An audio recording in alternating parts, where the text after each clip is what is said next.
어제 신수 스님이 그 개송을 지어 올려가지고 오조 홍인 스님께서 이제 보시고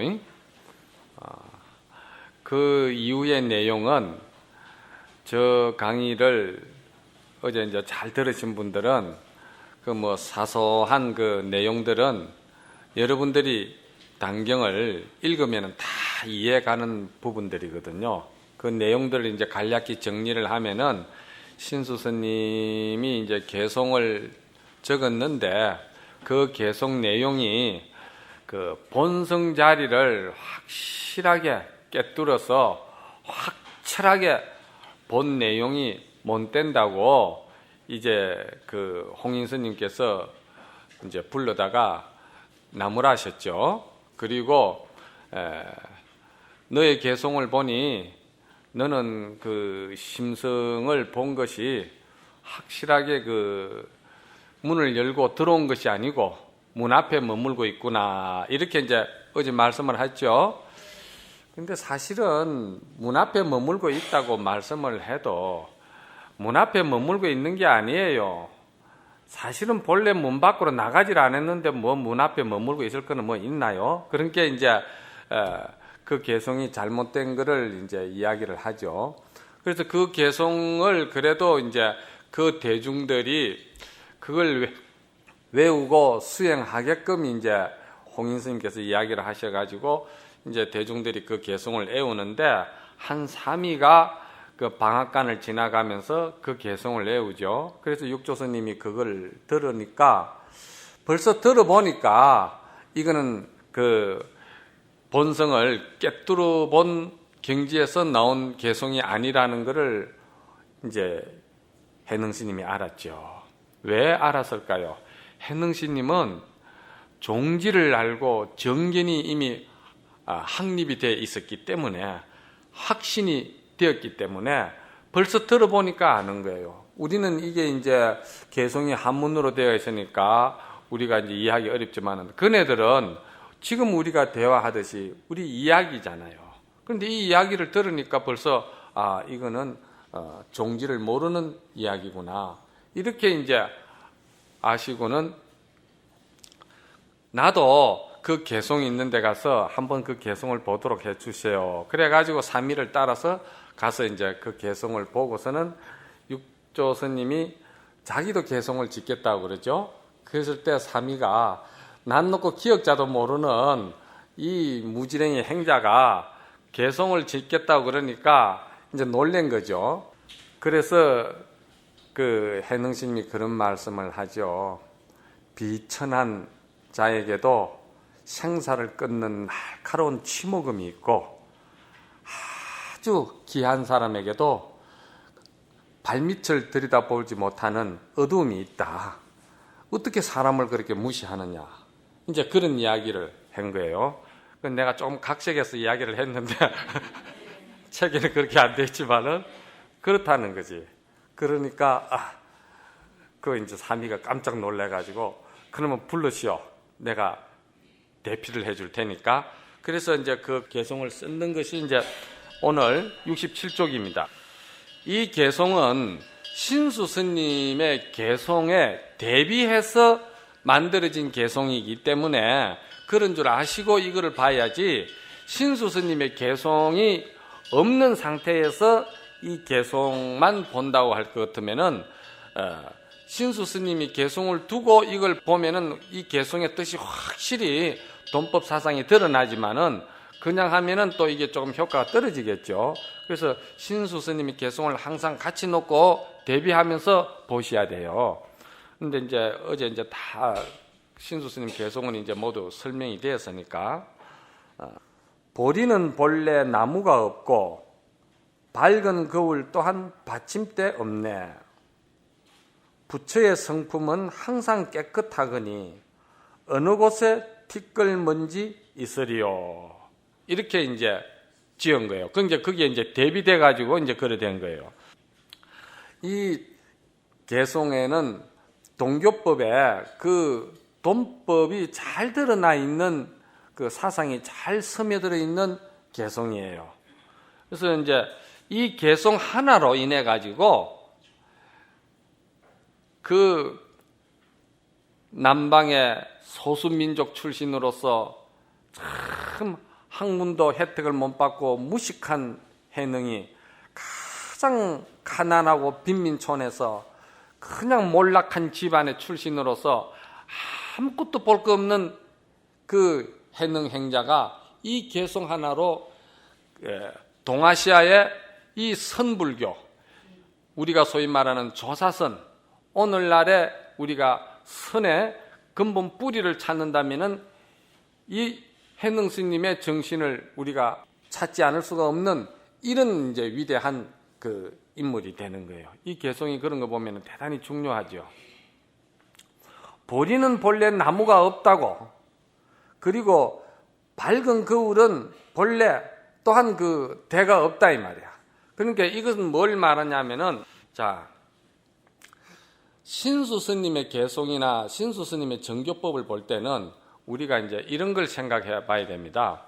항상 그 신수 스님의 그 법문이라든지 교화 방법은 물론 동교법과 그 도노법을 잘 아시지만은도 중생을 위해서 이제 이렇게 법을 필 때는 항상 자비심을 베풀어서 점수법을 피했다는 거죠.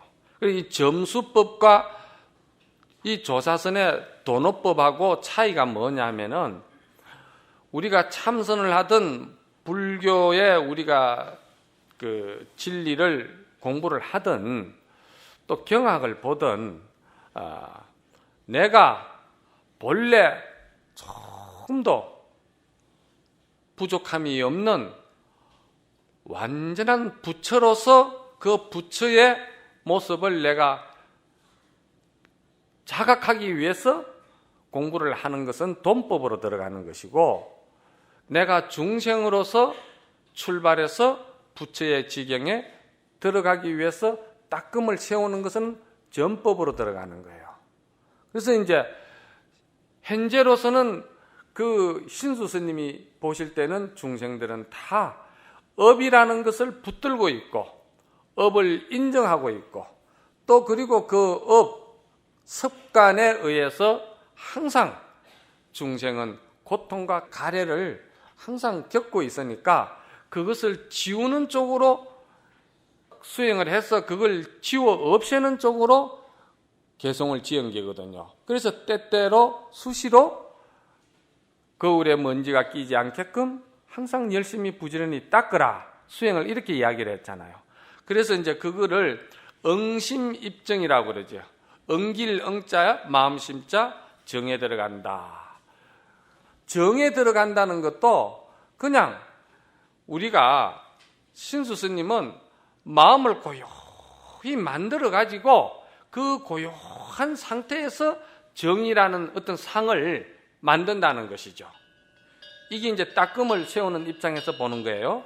그리고 이제 또 주심간정이라 할 때 이 머무를 주자 마음심자니까, 여기서 간자는 손수 밑에 눈목자, 가나선 할 때 간자 있죠? 이렇게 본다고 해서 이 손수 밑에 눈목자거든. 아주 세밀하게 살핀다 이런 뜻이거든요.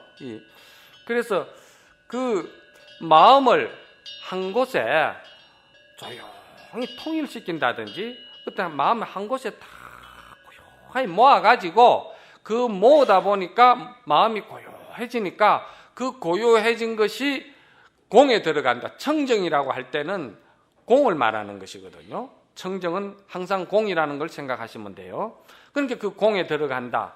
그리고 이제 사물을 본다고 할 적에도 바깥 모든 행상을 보는 것도 항상 마음을 일으켜 가지고 그 밖의 행상을 보면서 그 밖의 행상을 보는 그 가운데에서도 그 형상이 이제 이치적으로 생각의 분별심을 열어 가지고, 저거는 원리적으로 볼 때 이렇게 인연에 의해 가지고 다 조건과 여건과 그 현상에 맞는 조건이 맞아 가지고 일어난 것이니까 결국은 인연이 흩어지면은 저거는 공한 것이다. 실체가 없는 것이다. 이렇게 이제 마음을 일으켜 가지고 또 일으킨 마음이 분별을 해서 분별 길을 따라서 이렇게 나가는 거예요. 그래서 이게 이제 분별 길을 따라 나간다는 것은 분별이라는 것은 항상 분별 끝에는 반드시 또 분별해야 될 분별거리가 들어온다는 것을 갖다가 지금 여기서 여러분들은 잘 챙겨야 되는 거예요. 그래서 선에서는 분별심을 항상 이렇게 절관시켜야 된다. 끊어야 된다. 끊는 관을 해야 된다. 그 이제 절관이라고 그러죠. 이거는 이제 우두법륜선사의 반야 사상에서 가장 요체가 될 수 있는 사상이 절관 사상입니다. 아주 우두법륜선사가 반야 공간에는 철저한 사람이었어요. 도신대사의 법을 이어받은 분이거든요. 예.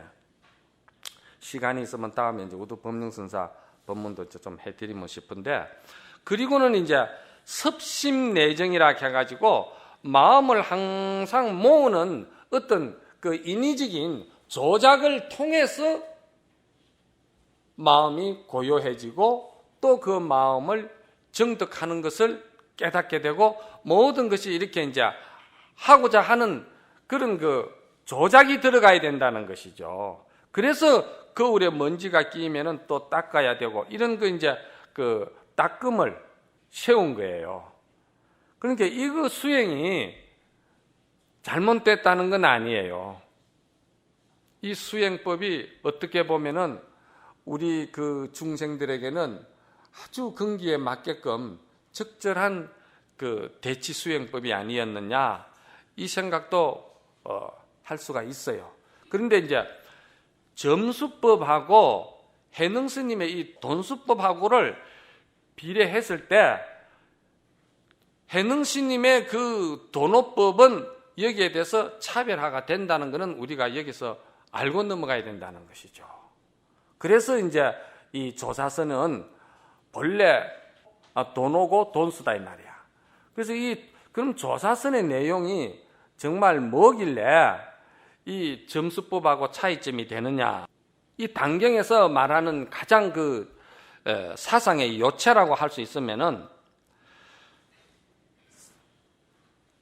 해능스님은 마음이라는 것이 본래 공적하다는 거예요.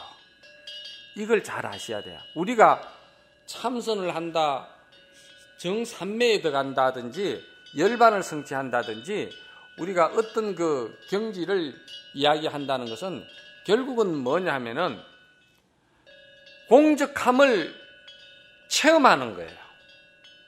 공적한 것을. 마음이 공공적적한 것을 우리가 체험하는 것이 근본이에요. 이게 가장 중요한 거예요.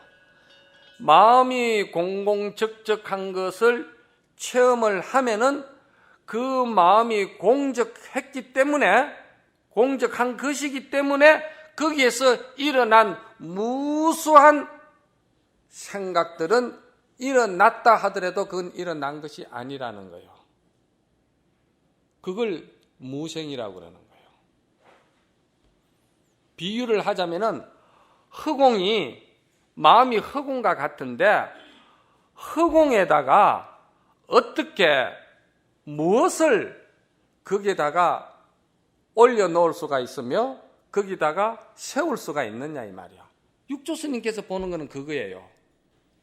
어떻게 허공에다가 아무리 좋은 경지라 하더라도 그 경지는 그 허공에다가 탕을 세울 수가 없다는 거예요. 그래서 마음은 본래 공공적적한 허공과 같은 것이기 때문에 뭘 거기다가 어떤 그 열반이라든지 해탈이라든지 나름대로 어떤 좋은 경지를 세운다 하더라도 그거는 그 허공에 설 수가 없다는 거예요. 낙하 떨어진다는 것이죠. 그렇다고 볼진대는 허공에는 본래 망상이 없는 것인데 망상이 거기 설 자리가 없잖아요. 열반의 적정심도 거기는 세울 수가 없는데 어떻게 헛개비 같은 망상이 거기에 설 수가 있느냐 이 말이야. 못 선다 이 말이야. 그러니까 허공 자체는 항상 공적대가 있는 거예요. 그런데 스스로 어두워져 가지고 어두워졌다는 말에는 집착했다 이 말이지. 스스로 집착해가지고 망상이 거기에 있다고 세움을 세워가지고 그걸 다시 닦아야 된다고 하니까 육조 스님 입장에서 볼 때는 원리적으로 그건 안 맞다는 거예요. 여기 이제 차이점이에요. 그래서 그 공적한 상태에서는 어떤 무엇이 일어난다 하더라도 그 허공에는 일어났다가 사그라지는 것이기 때문에 허공은 본래 공공적적하게 비어있기 때문에 일어났다가 멸한다 하더라도 거기는 생했다고 할 수가 없다는 거예요. 그게 무생인 것이고. 그래서 허공에는 뭘 하나라도 세울 수가 없기 때문에 허공은 무소유라고 그러는 거예요. 우리 본성 공적 자리는 항상 무소유하다는 걸 알아야 된다는 거예요. 그리고 그 허공은 허공 자체이기 때문에 허공 밖에서 뭐가 들어온다는 것은 허공 밖에서 뭐가 들어올 수 있어요. 허공이 그 절대적인 그 자체인데, 이 우주 전체에 볼 때도 그렇고 허공 그 자체인데 모든 만물은 천삼라 만삼라가 다 허공 안에 있는 것이지 허공 밖에 있는 것이 없다 이 말이에요. 그러니까 문 밖에서 들어오는 것은 없다는 거예요. 원래 안에서 다 갖추어져 있다는 거예요. 그래서 안에서 갖추어져 있는 천삼라 만삼라가 허공을 어떻게 부술 수가 있느냐 이 말이에요. 그렇죠? 지금 이 천삼라 만삼라 벌어져 있는 우리 모든 행상들이 허공을 어떻게 부술 수가 있느냐. 허공을 어떻게 할 수는 없다는 거예요. 그래서 허공은 본래 무엇을 얻는다는 것도 허공은 맞지를 안 하고 허공은 그런 일을 안 한다는 거예요. 그리고 허공은 본래 소유할 수가 없다는 거예요. 그리고 허공은 본래 깨끗하다 하는 청정 그 자체도 허공에는 세울 수가 없다는 것이지. 허공은 그냥 허공일 뿐이다 이 말이야. 그래서 이 허공의 이 자리를 바로 봐야 된다는 것이지. 이것을 바로 보는 것을 뭐라고 그러냐면은 이거를 정견이라고 그래요. 법을 보는 바른 안목이고 이거를 체험해가지고 완전히 자기화되어서 그대로 생활을 잘 쓰는 사람을 이거를 이제 종지를 체득해서 실천하는데 이 실천을 육조당경에서는 뭐라고 그러냐면은 반야바라밀의 삶이다 이렇게 이야기하는 거예요. 반야바라밀의 삶이다. 이게 육조당경에서 말하는 사상의 정의입니다. 그러니까 신수스님은 허공에다가 분별, 망상, 업장 우리가 이러한 모든 것들을 세운 것이고 그리고 육조스님은 그 자리에 거기 세울 수가 없다는 것이지. 여기 차이점이에요. 그래서 신수스님은 거울을 자꾸 틀고 닦아야 된다고 이야기를 했고 육조스님은 뭐라고 했습니까? 부처의 성품은 항상 깨끗한데 항상 깨끗하다는 말은 항상 공공적적하다 이 말입니다. 항상 공적한데 어느 곳에 티끌문제를 어떻게 세울 것이냐 그거 차이점이라 이 말이에요. 자, 여기서 여러분들이 정말 이제 중요한 게 있어요. 그렇다고 볼진대는 육조스님의 육조당경에서 말하는 조사선의 정신을 놓고 볼 때는 우리가 지금 열심히 부처님의 경학을 보고 또 참선을 하고 앉아서 계속 정진하는 이것들이 다 부질없는 것 아니냐? 이런 일을 할 필요가 없지 않느냐? 이런 생각을 가질 수가 있다 이 말이에요. 또 가지는 분들이 또 있다 이 말이에요. 그렇죠? 내가 볼 때 그래서 사실 우리 스님들에게 이런 사상적인 정립은 참 이게 대단히 이건 조심해야 될 사상을 내가 열어놓는 거예요. 이거 자칫 잘못 들으면은 사람 아무것도 할 일 없는 폐인 만들어버려요. 그리고 날이 넘어가지고 이런 정법을 들으면은 법이라는 법상이 여기에 탁 잡는다 이 말이에요. 법이라는 법상이 잡혀가지고 그냥 모든 것이 내 고든 것만 생각하고는 이 남선부주의 우리가 살아가는 이 생활 속에서 다 서로 인연관계 속에서 상부상조하면서 서로 상생시키는 이런 우리의 일상생활 이 자체를 갖다가 또 무시해버리는 그런 신병에 걸린다 이 말이에요. 그래서 이 육조스님은 진정으로 참으로 대발심한 사람이 아니면은 이 법을 이야기하지 말았겠어요. 뒤에 가면 그 말이 나와요.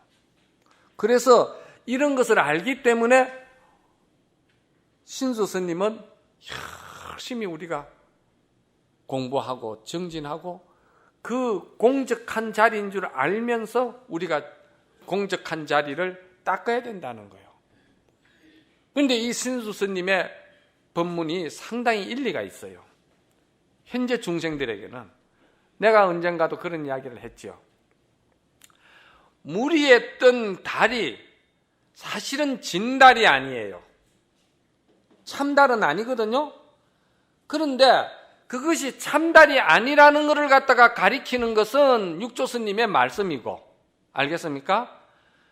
그래서 그걸 아예 건질 필요가 없다는 것은 최상승인을 위해서 이 돈법을 설한 거예요.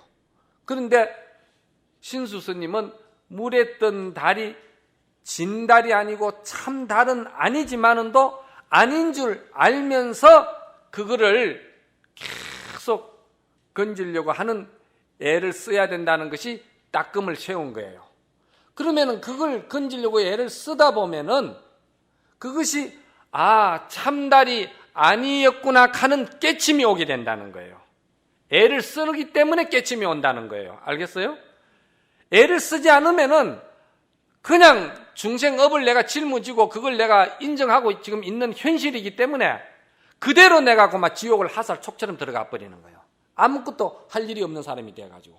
그런데 그 참달이 아닌 줄 알지만은 그걸 계속 이제 참으로 체험을 하라는 것이지. 아닌 것을 참으로 체험을 하라는 거예요. 체험을 하기 위해서는 노력을 계속 수행을 하는 거예요. 하다 보니까 애를 쓰다 보니까 이게 참달이 아니구나 하는 깨침이 온다는 거예요. 그 깨침이 바로 허공에 있는 진달을 그 자리에서 바로 본다는 거예요. 그러니까 현실적으로 우리가 업에 매이가 있고 업에 끄달려 있고 또 업으로 인해서 윤회하고 있고 고통하고 있는 것은 지금 우리가 병이 들어가 있으니까 이미 병이 들어가 있는 상태를 인정하라는 것이죠. 육조스님은 본래 병이 없다는 것이고 어떤 걸 해야 되겠습니까? 육조스님 말씀은 근본 종지로 여러분들은 알아놔야 되고, 그리고 여러분들은 병이 들어가 있다. 병이 들어가 있으니까 이걸 닦아야 된다. 곤치해야 된다. 이거를 애를 쓰다 보면은 본래 병이 없고 본래 중생이 문제가 없었구나 하는 거를 깨치라는 거예요. 중요하죠, 이거는. 그렇죠? 이거 중요하기 때문에 시간이 가더라도 한 번 더 이야기해야 돼.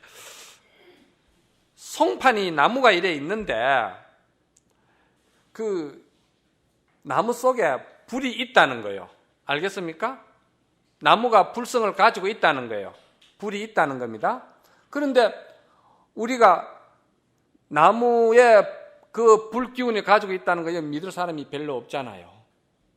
그런데 육조스님이나 부처님 말씀은 나무에 불이 있다는 거예요. 불성질이. 그러니까 그 불성질을 찾아내라는 것이죠. 그런데 신수 스님은 무슨 말씀을 하시냐면은 그 불성질을 찾아내기 위해서 계속 나무를 문지는 거예요. 알겠습니까? 계속 문지는 거예요. 문지니까 마찰력에 의해 가지고 그 나무에서 불이 일어난 거예요. 실제로 그렇잖아요. 문질면 불이 일어나잖아요. 옛날엔 다 그렇게 불을 만들었거든.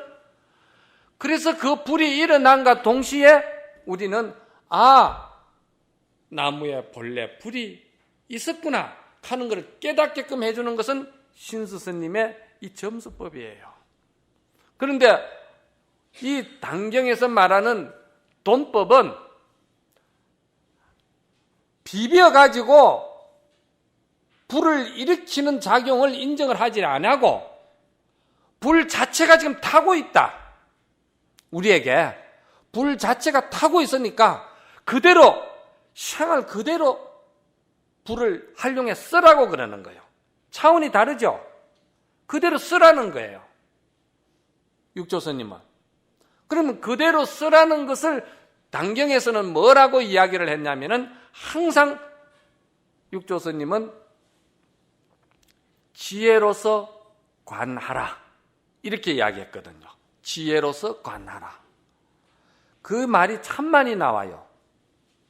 북종선의 수행법의 의록을 보면은 이 손수 밑에 눈목자 들어가는 이 볼간자가 이거는 이제 따끔을 세우는 것이기 때문에 볼간자가 참 많이 들어가는데 육조스님의 이 여기는 스스로 자자 자성이라는 단어가 굉장히 많이 들어가요.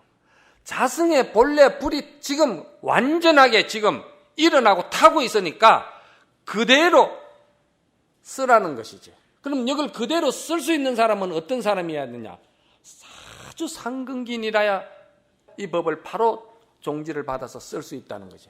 그럼 그 상근기인은 기준을 객관적으로 어디다 둬야 되느냐? 부처님의 말씀, 이 돈법의 종지를 100% 믿는 사람을 상근기라고 그래요. 믿음이 10만 대가 있는 사람. 하은경에 말씀했듯이 꽉 차가 있는 사람. 이 믿음이 티끌만큼이라도 어그러져 있는 사람은 10만이라고 이야기를 안 해요. 그래서 믿음이 꽉 차가 있는 사람은 이런 소리를 들으면은 그대로 초발심이 변정각으로 들어간다는 거죠. 정각이 바로 된다는 거, 깨닫는다 이 말이야. 그러면은 그렇게 깨달은 사람은 육조단경에서는 어떻게 살아라는 것이냐? 많지 않은 세월 속에서 따끔을 가지고 너무 많이 세월을 보내지 마라. 인성이라는 것은 인성 속에는 기하고 천한 것도 없고 영리하고 둔한 것이 그 본성 자리에는 그것이 없는데 나누어지는 것은 어디서 나누어지느냐? 믿음을 확실히 가지느냐 가지지 못하느냐에서 나누어진다는 거예요. 그래서 육조스님은 그 육조단경에서 말하는 것은 그대로 말이지 지혜로서 반야바라밀의 삶을 살아라는 건데 반야바라밀의 삶이라는 내용이 뭐냐면은 그게 보살행을 말하는 거예요. 보살행을. 왜 육조스님이 이런 사상을 가지게 됐냐면은 어제도 제가 그 이야기를 했지만은 육조스님은 사실 학문도 못 배웠고 가문도 행편없는 가문이고 그리고 가진 것도 없는 아주 빈민촌이고 그리고 내세울 것이라고는 아무것도 없고 얼굴도 신수스님이 되면은 게임이 안 돼요. 왜? 어머니가 소수민족의 출신으로서 자그마한 분하고 결혼을 했기 때문에 아마 어머니 쪽을 택하셔가지고 이 모양 품도 없는 분이에요. 그런데 이분이 생각하기는 뭘 생각했냐면은 왜 생명세계에 와서 다 같이 모두가 행복해야지 고급 문화 또 귀족은 귀족대로 빈부격차가 이렇게 심하냐. 그런데 이 소외되고 불쌍하고 어려운 사람들에게 정말 자성을 열어보일 수 있는 방법이 무엇이냐. 이거를 육조스님은 생활 속에서 자라오면서 굉장히 사유를 많이 한 사람이에요. 그래서 많은 경학을 배우고 번세한 교학을 익혀가지고 어떤 것을 하기보다는 저 아침에 일어나가지고 농사 짓고 무지랭이처럼 하루 그냥 깽이질하고 그냥 호미질하는 저 등줄기 땀 적셔지가 있는 저 불쌍한 사람들이 공부할 수 있는 방법이 뭐냐. 그래서 그거를 생각하니까 스님은 마음은 본래 열려지가 있고 본래 불타고 있으니까, 본래 완전대가 있으니까 자기 자신을 너무 비하시키지 마라. 그리고 당당해라. 그리고 그대로 부처님의 말씀은 이런 보살행을 하는 것이 중요하니까 지금 생활 이 속에서 우리가 바로 그냥 보살행을 하면서 살자는 거예요. 이게 육조 스님의 그 정신이에요. 그러니까 좀 다르죠. 예? 그 근본 길로 가는 거는 같지만은 조금 다른 거예요. 생이 그렇게 많이 남지를 않았으니까 지금 이 순간에라도 생활 속에서 남을 위해서 그 베풀고, 그리고 사랑하고 이해하고 배려해주고 이타행을 보시를 하고 그렇게 공덕을 짓고 착한 행업을 하면서 살자는 거예요. 이 이야기가 굉장히 공감이 가야 돼요. 사실 어떻게 보면은 우리가 엄청난 또 부끄러운 일도 많아요. 왜 그러냐면은 사실 세속에서 출가에 들어올 때는 나를 낳아주시고 길러주신 부모 은혜가 참으로 수미상같이 그 은혜가 지중한데, 그 진자리 마른 자리 어려울 때 다 자식을 위해서 그 부모가 모든 것을 몸을 사루었고 희생했고, 그렇게 한 사람을 내가 등 돌리고 여기에 여러분들이 들어왔을 때는 그 대단한 원력이 있어야 될 거 아니에요. 그렇죠? 그 원력이 뭐겠어요? 그 원력이 일체 중생을 내가 전부 다 부모같이 공경하면서, 일체 중생을 내가 전부 다 부모같이 봉행하면서 시봉하면서 받들어 내가 보살피겠다, 이기거든. 그러면 그 첫 번째 일이 뭐냐? 그 첫 번째 일이 부처님 법을 전법하는 거라 이 말이에요. 전법하기 위해서 여기 들어와서 경학도 배우고 우리가 열심히 정진도 하고 하는 거예요. 하는데 들어올 때 내 모습은 어떤 모습이냐? 일체 중생을 내가 다 제도하겠습니다 하면서 천둥 번개는 엄청나게 쳤는데 비는 한 방울도 안 내리는 거 있지. 예를 들어서 농사 짓는 농민이 계속 가물어 가지고 땅이 갈라지고 힘든 상황에 놓이가 있는데, 천둥 번개만 자꾸 치고 비는 한 방울도 안 올 때 농사 짓는 사람들 심정이 어떻겠어? 스님네들이 정말 법의를 잊고 공부한다, 우리가 결제한다, 안거한다, 나름대로 뭐 많이 수행하고 하잖아요. 수행을 왜 합니까? 전법하기 위해서. 그들에게 부처님의 그 마음 다스리는 법을 가르쳐서 영원히 퍼서도 없어지지 아니하는 안심 안락의 그 행복의 마음을 열어주기 위해서 우리가 공부를 했는데, 우리가 지금 현재 너무 교화하고 포기하는 것이 너무 약하다는 거예요. 이거는 육조단경에서 말하는 지혜로서 가나라, 반야바라밀의 삶을 살아라 하는데 전적으로 위배되는 것이야. 육조 스님께서 말하는 여기에 그런 종지를 바로 알아가지고 반야바라밀의 삶을 살아라 하는 것은 그런 전법에 그거 바로 지금 이 순간에 하라는 거예요. 이게 육조 스님, 육조 단경의 단계지가 있는 가장 중요한 거예요. 그래서 이 개송을 보고 오조 홍인 스님이 너무나도 놀래버려요. 이제 내가 큰 고기를 하나 낚았구나. 내가 그토록 기다리던 고기가 되어가 낚였다 이 말이요. 1700명이 넘는 이 대중이 모인 가운데에서 오로지 이 법을 알 수 있는 분이 한 사람이 나왔으니까 어떻게 했어요? 그 열반경 사자후 보살품에 보면은 아주 재밌는 부처님 말씀이 있어요. 가섭에게 부처님이 뭐라 하시냐면은 저 남선부주에 도솔천에서 남선부주를 바라보고 겨자씨 하나를 떨구었을 때 남선부주 바닥에 바늘기가 있는데 그 겨자씨가 도솔천에서 내려와가지고 그 바늘기에 딱 들이맞는 일이 쉬운 일이겠느냐 어려운 일이겠느냐 부처님이 가섭에게 물어요. 그래 가섭이 생각해 보니까 도솔천이 어딥니까? 거기서 겨자씨 하나 떨고 가지고 남선부주에 여기에 바늘을 맞춘다는 게 그게 쉬운 일이요? 참 부처님 어려운 일입니다. 그러니까 그건 아니야. 그건 쉬운 일이야.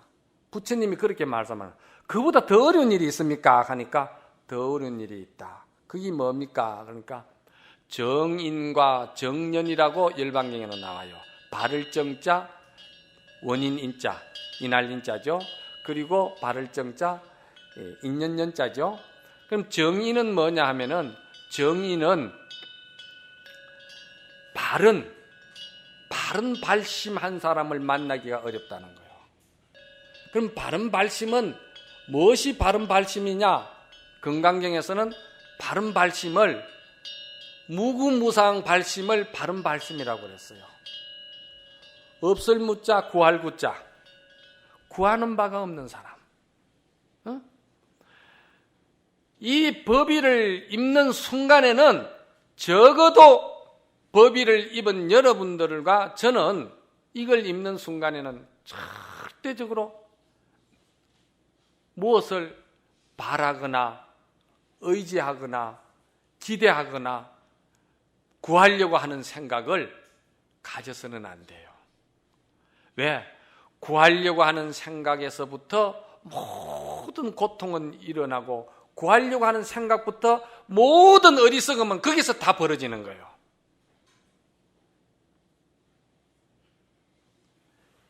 이 단경에서는 부처의 열반도 그것을 집착하지 말라고 그랬거든. 그래서 조주 스님이 부처 있는 곳에 머물지 말라 했잖아. 부처 없는 곳에는 빨리 지나가라 했거든. 그럼 뭐냐? 없는 곳이 뭡니까? 법에 묶여 있는 법상에서 빨리 벗어나라 말이야. 법에 묶이지 말고. 그래서 이 법의를 입을 때는 그 발심이 될 때는 뭘 구하고 바라고 뭘 의지하는 생각 그리고 이 정도 가면은 벌써 세속에서 말하는 명예욕 또 뭐 있습니까? 재물욕, 권력 이런 것들은 전부 다 토끼 뿌리고 거북이 털이야. 그거는 이어서 뭐 들어갈 것도 없어. 그거는 아주 하근기들이 하는 소리야. 그래서 우리가 선정을 익힐 때 욕계에는 선정이 없다 했어요. 구차재정법에 들어가면 그게 나오죠. 구차재정법에 3계에서 욕계 세계에는 선정이 없다 했거든. 벌써 법의를 잊고 명예를 구하려는 생각이 남아가 있고 권력과 재물과 이런 남녀 간의 성에 대한 색 이런 것이 집착이 남아가 있는 사람은 그 사람은 아예 이 선정에 들어갈 수가 없다 이 말이야. 그래서 색계부터 선정이 있는 거예요. 세속 사람들이 그거는 보물로 삼는 일이지 출가 사무는 그거는 전혀 그거는 안 된다는 거예요. 그래서 나는 항상 이야기를 합니다.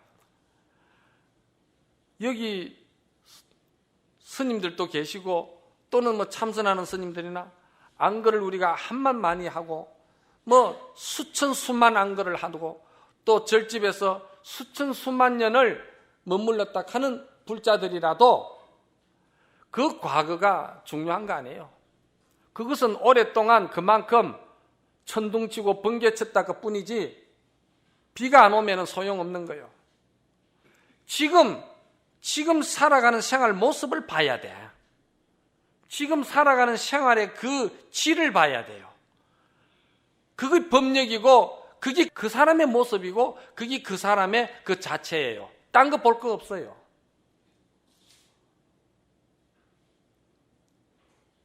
어떻게 살고 있느냐 지금.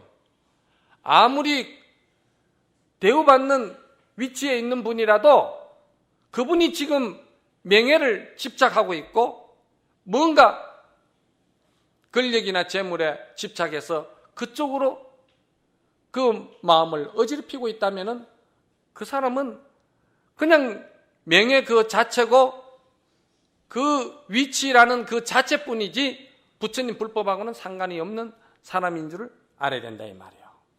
당경에서 가르치는 건 그거예요. 그러니까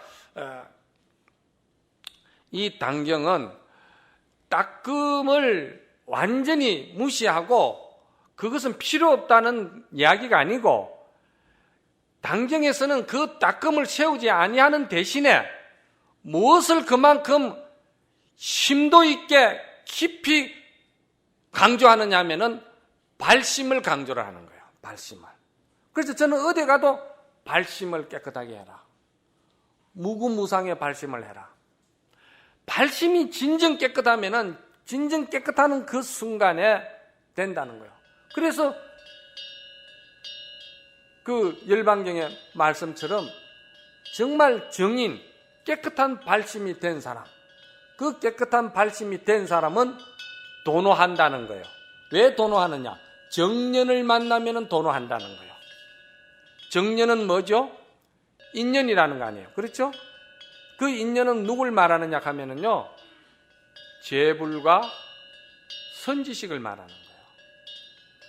선지식을 만나면 된다는데, 열반경에서 부처님이 가섭에게 그 말을 하실 때는 도솔전에서 계자씨 하나 떨어져 가지고 남선부지의 바늘을 맞히는 것보다도 더 어려운 것이 정말 깨끗한 발심하는 것이 더 어렵고 정말 선지식 만내는 것이 그 정안을 갖춘 말이죠. 맹안종사. 이 선지식 만나는 것이 그 계자씨가 바늘기 맞히는 것보다도 더 어렵다는 거예요. 경전에도 다 그렇게 부처님이 말씀을 해놨어요. 그러니까 당경에서는 이걸 잘 아셔야 돼요. 당경은 아주 발심 그 자체가 이미 수행을 이미 함축되어 있다는 거. 발심이 아주 절대적인 발심이 되어야 된다는 거. 그래서 이걸 비로소 안욕따라 삼막삼보리심이라고 그런 거예요. 금강경에서 안욕따라 삼막삼보리심은 이걸 말하는 거예요. 안욕따라 삼막삼보리심을 그거는 산스크리트인데 중국도 뜻으로 번역을 하니까 그게 뭡니까? 무상정변지잖아. 그러면 그걸 또 우리말로 또 번역해야 되잖아. 우리가 그렇게 좀 공부가 어려운 거야. 무상정변지거든 그게. 그러면 그 무상정변지가 뭐냐? 무자가 무엇이 무자냐는 거야. 그 무자는 아까 말했듯이 본래 우리 공공적적한 자리에는 본래 업이라는 것이 존재할 수가 없고 본래 중생이라는 것이 존재할 수가 없고 본래 거기에는 어둠이라는 것이 존재할 수가 없다. 그래서 무자가 들어가는 거예요. 그리고 거기에는 본래 물들래야 물들 수가 없다. 그래서 무자가 들어가는 거예요. 알겠어요? 물들래야 물들 수가 없다 이 말이에요. 공공적적한 허공 자리에는. 그래서 그 무자가 들어가는 거야. 그리고 그 허공 자리에는 부처의 경지라든지 조사의 경지라든지 열반 해탈 어떤 것도 거기는 세울 수가 없다. 허공에 어떻게 그걸 세우느냐? 없다. 없을 무자가 들어가는 거예요. 이 없을 무자가 굉장히 많은 뜻을 함축하고 있는 거예요. 없다 이 말이야. 그래서 성가에서는 불인문자가 들어가는 거예요. 불인문자가 들어가니까 글 보지 말라고 그 불인문자가 아니에요. 글 보지 말라는 것은 당경에도 나와 불용문자라고 해야 된다는 거야. 불인문자라고 할 때는 그 공공적적한 자리에는 무소유기 때문에 거기에는 무엇이든지 세울 수가 없기 때문에 불임문자라고 하는 거예요. 그래서 그게 무고, 상이라는 것은 최상을 말할 때 상을 쓴 건데 왜 최상이라고 하느냐? 욕계, 색계, 무색계, 삼계에서는 이 공공적적한 본성 자리를 대비할 만한 것이 없기 때문에 최상이 되어가는 거예요. 최하에 반대되는 최상의 개념이 아니에요. 절대적인 최상이다 이 말이야. 그리고 정이라는 것이 왜 정자가 들어갔냐면은 여기에는 정견을 알아야 된다고 정이 들어가는 거예요. 이런 것들이 전부 다 정견이거든. 정견을 알아야 된다는 거예요. 그리고 두루편자가 들어가잖아요. 두루편자는 일체지를 말하는 것이거든. 일체지가 공덕이 본래 갖추지가 있다는 거예요. 일체지가 보편적으로 다 갖춰지가 있다는 거야. 누구는 있고 누구는 없고 그게 아니라는 거예요. 다 있다는 거예요. 그런데 그 일체지가 보편적으로 갖춰지가 있는데 그것을 그냥 두면은 그것이 드러나질 않는데 보살행을 함으로 인해 가지고 남을 위해서 헌신하고 남을 위해서 이타행을 하고 남을 위해서 항상 사랑을 주고 조건 없는 그 보시를 하고 사랑을 줄 때 그 일체지가 인연과 더불어 해가지고 불꽃이 살아난다는 거예요. 그래서 보살은 공덕을 짓는다는 거예요. 그렇지만은 보살은 그 공덕을 탐착하지 않는다는 거예요. 금강경에 나오잖아요. 보살은 소작 공덕을 불응 탐착한다고. 금강경에 나오잖아. 왜 탐착하지 않느냐? 그 자리에는 그걸 부질없이 세우고 싶고 가지고 싶어도 그 자리는 설 자리가 아니라는 거야. 그리고 지라는 것은 본래 성불되어 있는 이 자리를 확실하게 티끌만큼도 의심하지 말고 믿어라. 이렇게 이야기를 한 거예요. 그게 무상정변지고 이게 육조당경에 가르친 돈법의 근본 종지라는 걸 여러분들이 이 시간에 꼭 기억하시기 바랍니다.